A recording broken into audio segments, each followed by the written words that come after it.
आजकल जो आप ये टिप्पणों कढ़ाओ पोती कढ़ाओ 1 साल की रे, उनमें 12 महीना को वर्णन लिखियो रे। पर राजा जन्मे जी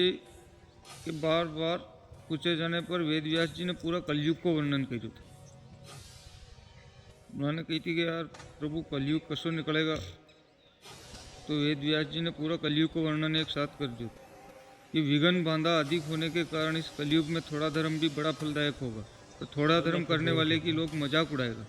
सब अधर्मी हो जाएगा, सबके मन प्राण व इंद्रियां प्राचीन मनुष्यों की भांति शिष्टता और स्वयं पूर्ण आचरण नहीं करेगा। अर्थ यह बनेगा कि धन का ही सब ईश्वर मानकर पूजन करेगा, सभी मर्यादा नष्ट हो जाएगा, मनुष्य का उद्देश्य केवल स्वार्थ की पूर्ति व्यभिचार और भ्रष्टाचार ही रह जाएगा, प्रजा नास्तिक हो जाएगा। उस काल में थोड़ी सी तपस्या भी बड़ी फलदायक होगा, पर तपस्यारत कोई नहीं होगा।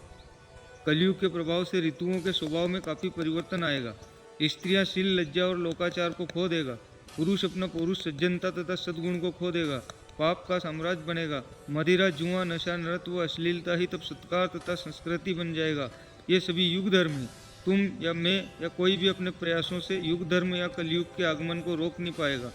कलयुग में कहा है कि राजा प्रजा पर कर लगाएगा किंतु उनकी रक्षा नहीं करेगा, उल्टा प्रजा का शोषण और उनके धन व संपत्ति का हरण करेगा। आश्रम की व्यवस्था नष्ट हो जाएगा, ब्राह्मण शूद्रों अन्य वर्णों के काम करने लगेंगे, शूद्र ब्राह्मण भी आदि अन्य वर्णों के काम करने लगेंगे,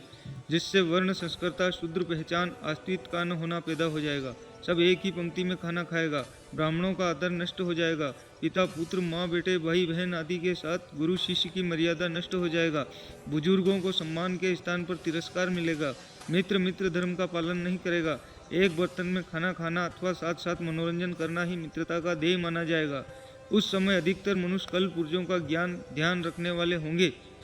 किंतु कैसे होंगे? स्वार्थी, झूठे, अवसरवादी, कपटी, अधर्मी, बेईमान, दूसरों के परिश्रम या अधिकार पर अपना हक जताने वाले होंगे, मदिरा तथा मांस का भक्षण करेंगे, स्त्री को मित्र समझेंगे, स्त्री भी 4 दीवारी लांघकर पुरुषोचित कार्य करेगी, शिक्षा इज्जत अन्न वेद तथा यज्ञ फल बिकने लगेगा, गौ हत्याएं होने से तथा उनकी सेवा न होने से उनकी कमी हो जाएगा। आने वाले ज़माने में 2-2 वर्ष के बछड़ों को भी बैलगाड़ी के आगे जोता जाएगा, मौसमों का समय बदल जाएगा, लोग व्यसनी व दुर्मति वाले होंगे, सबकी मति मारी जाएगा और प्राकृतिक संपदाओं का अंधे स्वार्थ के कारण अंधाधुंध दोहन होगा और प्रकृति को प्रदूषित किया जाने लगेगा।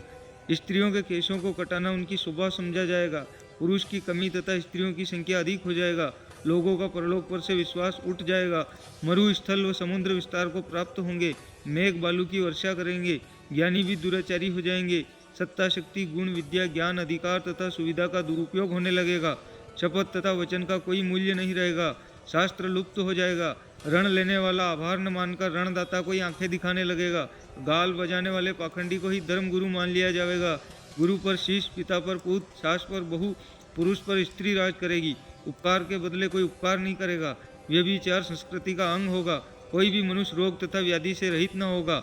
हे राजन, आने वाले जमाने में मनुष्य पशुओं से भी रमण करने लगेंगे, राज में पुरुषों के स्थान पर स्त्रियां राज करेगी, बाद में स्त्रियों के स्थान पर नपुंसक शासन करेगा,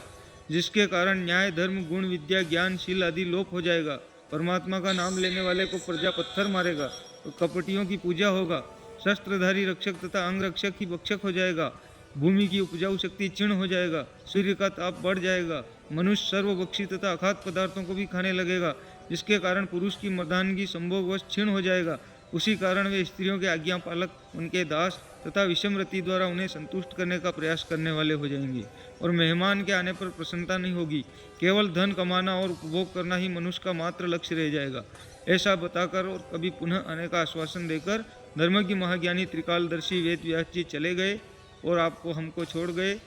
कलयुग बैठा मार कुंडली, जाऊँ तो कहाँ जाऊँ, और हर घर में रावण बैठा, इतना राम कहाँ से लाऊं।